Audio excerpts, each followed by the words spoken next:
સુરતમાં ભારે વરસાદને કારણે ખાડીપુરની સ્થિતિ વિકટ બની છે। ખાડીઓના પાણી બેક મારી રહ્યા છે। અનેક વિસ્તારમાં પાણીમાં ગરકાવ થઈ ગયા છે। પાંડેસરા વિસ્તારમાં રોડ રસ્તા પાણીમાં ગરકાવ થયા છે। ભારે વરસાદને કારણે વૃક્ષો પણ ધરાશાયી થયા છે।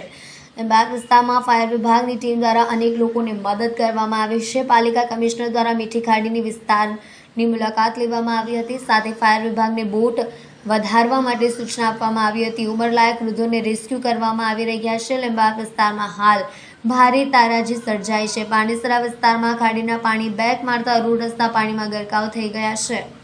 ભારે વરસાદને કારણે વૃક્ષો પણ ધરાશાયી થયા છે। આકાશ ભૂમિ પાસે વૃક્ષો ધરાશાયી થતા વાહન ચાલકો પરેશાન થયા છે।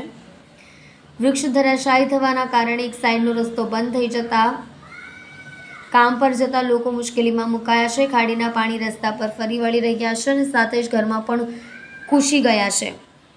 પાણી ભરાયેલા વિસ્તારમાં ફાયર બ્રિગેડ દ્વારા બોટ વડે રેસ્ક્યુ કરવામાં આવી રહ્યો છે। ગીતાનગર પર્વત ગામ માટે ગર્ભવતી મહિલાનું રેસ્ક્યુ કરવામાં આવ્યું છે। ફાયર વિભાગ દ્વારા મહિલાને બોટમાં બેસાડી રેસ્ક્યુ કરવામાં આવ્યું હતું। ખાડીઓનું લેવલ વધતા અલગ અલગ જગ્યાએ પાણી ભરાવાનું શરૂ થઈ ગયું છે। વરસાદને પગલે જનજીવન ખોરવાયું છે। યોગી ચોક વિસ્તારમાં ખાડી પૂર આવ્યા છે। ખાડીનું લેવલ વધતા મહાવીર ચોકથી કિરણ રોડ તળાવ જેવી સ્થિતિમાં પરિવર્તિત થઈ ગયું છે। આખા રોડ પર કમર ડૂબ પાણી ભરાયા છે। આસપાસની દુકાનોમાં ખાડીના પાણી ઘૂસ્યા છે। વાહન ચાલકોના વાહનો રસ્તા પર બંધ પડી જતા હાલાકીની સ્થિતિ સર્જાઈ છે।